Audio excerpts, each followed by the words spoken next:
Hello everyone and welcome back to my freak show. Thank you all very much on your patience of this review, as of course I had a dental appointment. And right when I go to make this video, my microphone stops working, so I had a little bit of odds stacked against me. So let's go on ahead and let's talk about the wonderful episode that was Blood Buffet. As usual, I'll go through my synopsis and then my review. This episode deviates from the current storyline to take us all the way back to October 5 years ago. The chemist basically arrives in P-Town and our girl Angelica Ross is the supreme. With her style, honey. Whoever basically dressed her character should definitely be nominated for an award because I am absolutely in love with the chemist's style. Now, please excuse me if I have to read this directly here because this was a lot of information that we got in this episode from the chemist. She confirms that she is moving to P-Town from Providence, where she worked in a lab and just went through a messy divorce. She confirms that she has a PhD from Harvard. And guys, which I have to say really quickly that I am loving how the show is representing the real African-American women that are intelligent, hardworking, and that work hard for their college degrees. To give her a PhD, hell yeah, that's great representation. Brad Falchuk wrote this episode, and I gotta say that he did a great job as a solo writer. Now, the chemist starts setting up her lab immediately after she moves in, and she gets it on. And I have to say, too, that I really loved Angelica Ross's hair under her hat. Ooh, honey, she looked beautiful. I've had basically a girl crush on Angelica since I saw her on Pose, but I am even more in love with her in AHS. I'm just really glad that she graced us with her talent this season again. When we come back from the opening credits, Mickey is trying to pick up Holden, which is pretty damn funny, and Angelica basically watches from her point at the bar. And I have to point out that I am absolutely so happy to see Evan Peters as a producer on the series now. It's about time he gets some, little promotion. Angelica picks Mickey up and takes him to her home. And I have to insert, guys, that Macaulay Culkin is looking quite delicious this season. I knew he grew up to be hot, but damn, guys, he's smoldering in this episode, in my opinion. So the chemist gets Mickey to tell her about his dreams, and he admits to her that he does want to be a professional writer. And sadly, he does not have the means or the talent to fulfill them. At this point, this is when Angelica reveals that she is a biochemical engineer who used to work 9 years for the United States government. Interesting. Their goal was trying to unlock the creative parts of our minds because the government does not want soldiers to think for themselves at all. So basically, in order to take it all away, they've got to first understand creativity. And at first, Angelica says that nobody knew where creativity comes from, which is the frontal lobe. But Angelica claims that she knows. Her research shows that it comes from the occipital lobe and not from the frontal lobe as studies have suggested. Which is kind of confusing, guys, because that lobe is right back there, and that's your visionary. It interprets colors and the things that you see. But we'll see how this basically plays along in regards to my chemist theory video. Angelica basically tells us that one hit to the back of our lobe, and it doesn't matter how creative we are. Just that one hit would render us uncreative completely. So basically, she is making a pill to make the neurons in that part of your brain fire like 1,000 times faster than normal, which will result in exceeding creativity. She reveals that the lab tested the drug actually on apes. However, it worked only on some of them. Others sadly developed a thirst for blood and ripped the other apes apart, driven mad by their mediocrity. Now, sadly, despite all their rage, they're still just apes in a cage. Angelica offers the pill to Mickey, and he instantly refuses it. However, she says that she'll give him $50 per person that he does send her way.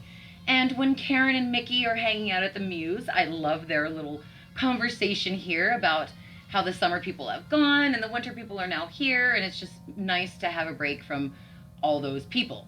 At this point, this is when they see our guy, Spencer Novak, singing on stage, and he's not really good, but he wants to change the world with his music. So Mickey sends him Angelica's way. At this point, we get into Belle's backstory in the episode, and I love her character, guys. She's a self-published author. She's not the best, but she definitely does have talent. Her husband is a jerk. Seriously, he treats her like crap. He doesn't believe in her or her talent. So that night, Belle wants to go out with her husband, but instead he goes out to cheat on her instead, sadly. So Belle's eating at the Muse and she meets Mickey. They bond over being mediocre writers, and then they decide to get messed up on drugs together. It was really badass to see Frances Conroy going crazy on the dance floor and just like letting herself loose, like, you know, she was a 19-year-old person on, like spring break for the first time in their lives. At this point, this is when the character for Spencer Novak comes in, and it gives us an eerie, creepy feeling to see him because he looks so depressed and he's much whiter and he doesn't look good at all. When Belle wants more drugs, that's when Mickey tells her, sure, I'll take you to the chemist. The chemist gives Belle the pill and tells Belle that, you know, she's got to basically stick around town so she can study her and find out how the pill affected her. Belle goes back to her hotel room after she takes the pill and she writes an entire novel, guys. And I have to say, you know, when I look at her, when she's crying and she's so happy when she's done, I do the exact same thing when I write a fantastic scene, or maybe if I kill off a character and it's very emotional. So many feels in this episode. When her jerk of a husband finally comes home that morning after cheating on her, Belle kills him and drinks his blood, as any normal person would do. Belle immediately goes afterwards to see the chemist, who tells her that basically her behavior was basically expected because the apes who became aggressive lacked the 4 major minerals in the blood, which I mentioned earlier in my theory video. Belle asks if she, you know, has to continue drinking blood in order to continue to create. And the chemist asks her, hey, would that make you stop taking the pill? And Belle basically says, bro, no way. She sits back and the chemist is like, then you got to get rid of that body, girl. And basically Belle is like, hold my purse, I got this. And she kills her husband, honeys, and she just throws his dismembered body on the beach. Love it. Spencer has now basically shaved his head and is still jonesing hard for more of Angelica's gooey pills. But she tells him no. 1 pill every 5 days for him, and kicks his poor sick ass out of her home so he can buy a jacket. Now this leads us to our girl Lark. Of course, you know she has an actual clothing store and he finds the jacket that he wants, and of course he turns into a bloodthirsty mutant eating people in the cemeteries. So, you know, now I guess I know where the citizens went. Might not need to make that theory video after all. That sucks. I love theories. A lot. Say hello to Cookie, he wants to join the review. At this point, this is when Spencer goes to confront the chemist at her house on Halloween night. And guys, I have to say that I love that she had a box of candy just sitting out on her front porch, and it was just marked, take 1, bitches. Classic Supreme behavior. Classic. He wants to know basically what she did to him, and he wants more pills as well. But she says hell no and pulls a gun out on him and tells his ass to leave. And she also retorts that he won't be lonely for long. No, he won't, Cookie. He's not going to be by himself for long, is he there? Now, 2 years have basically passed since Belle has taken the pill. She's successful and searching for a new look to go with it. She meets Lark, and of course they bond over taking the pill and killing each other's exes. Oh my god, that was such a great scene, guys. Lark offers to change Belle's teeth, and of course to give her a makeover afterwards. And then we are treated to Belle's iconic look, and I think that Lark did such a great job. Yeah, just saying. As you guys know, I went to the dentist recently, and I posted a picture of myself on Instagram, and at AHS Crave on Insta changed my picture to make it look like I had the teeth from AHS. So it was hilarious. Thank you so much to them that photoshopped the picture. I loved it. And you guys can certainly go to Instagram and check it out. Belle ends up basically at a show where Austin is going to perform. Poor guy. He is literally being dragged, guys, by some freaking fierce drag queens, including Miss Crystal, who is played by the fabulous Eureka. He gets up on stage, and in my opinion, he slayed Magic Man by heart. He was fierce, and even if Evan wants a career in drag, I'd buy that for $1. He's the kind of guy that is really hot as a guy, but still makes an ugly woman look fuckable. At this point, Belle gives him a pill when the show is over, and it takes over Austin. Together they go to Miss Crystal's house and kill every single person and drink their blood. Oh, guys, it was such a nice treat to have such a sudden slaughter at the end of such a quiet episode, you know? Miss Crystal survives the slaughter because she yeets the hell out of that house quickly, but sadly she's killed by Spencer in the graveyard when she stops for a breath. If I would have been their girl, I would have saved you.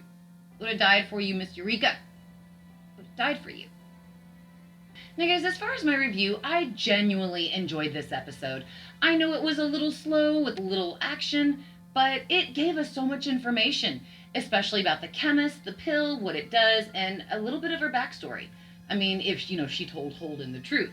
That is a point that we have to understand here, that we're getting the stories from the actual teller, and who knows if they're telling us the truth or not. The way that the backstories were presented made it interesting and creepy. I mean, you have to understand the magnitude of taking something without knowing the consequences, only that it will enhance your creativity.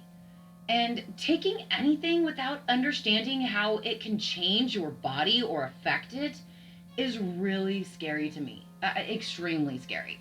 I genuinely enjoyed Belle's backstory, and it absolutely felt like Brad could connect and understand with those of us who have self-published our books and strapped on those old hooker boots in order to sell them.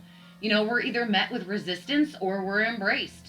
And, it's hard enough to finish a novel, but it's even more harder to get it out there yourself. And, I'm really lucky. My husband supports me and helps me get my novels out there.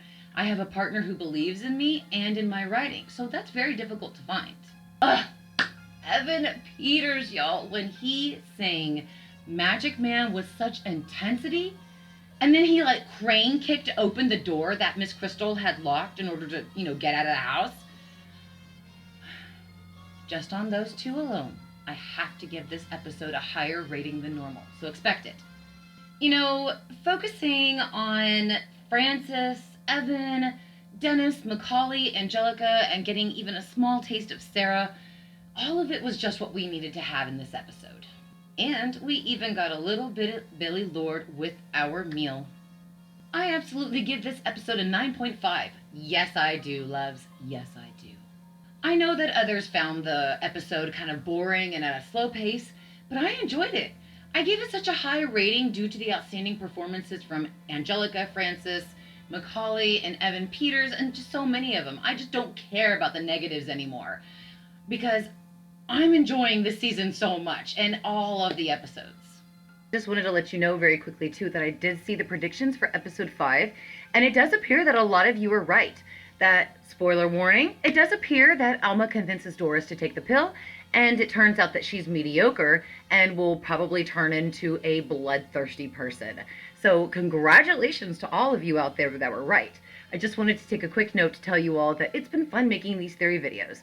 I don't give a shit if I'm right or wrong. I just love coming up with an extra theory video just to put something out there, just to, stir our excitement and stir our love for this show, which we love it, right, Cooksy? Yes, we do. So thank you all so much for giving me your theories and for talking with me in the comments. I have thoroughly been enjoying your thoughts and what you feel will happen in future episodes. Thank you all very dearly for sharing that with me, and look forward to my prediction video regarding episode 5. Now guys, of course, let me know your thoughts on this episode in the comments. Of course, weekly Wednesday live streams are every single Wednesday on my channel. And if you're still hungry after the episode review, you can snack on my AHS theory videos. There's plenty, Or you can check out my novels on Amazon, Barnes & Nobles, or any major bookstore. Subscribe if you want to, guys. Till then, thank you all so much for watching, and beware of our girl, Sexy Scaffitch. Beware of Sexy Scaffitch.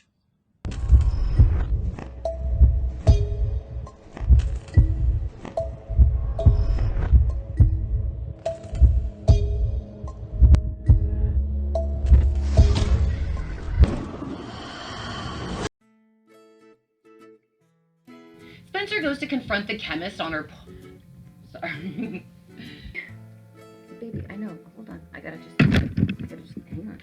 I wasn't calling you, Cooksy. I was trying to do something funny. Cooksy, baby. I know. Honey, I'm trying to fix this. Cute. You know how cute you are. How much mommy loves you. Here we go. Let's do it again, okay? Mwah. I don't want to get lipstick on you, okay? Let's do one more time. Here, give mommy 5. Here, give mommy pause. No, give mommy pause. Give mommy pause. Yes, I know, because I love you too. You have to sit down and be quiet. Okay, let's go. Are you ready? Let's keep going on our review. I'll turn it to you this way so that way everybody can see you. Can see how cute you are, okay? Okay. Oh, I know I love you too. I think Mommy loves you. I love you too, honey. I love you too. Let me say that one more time. He wants to know what she gave him, and she tells him that, look. Oh, whoops. Cooksy, please be careful, baby. Okay. Yes, I know I love you too. I know I love you too. You just still want lipstick on your face. No? Okay. Or, of course, you can check out my navels. My navels. Oh my God, Mary.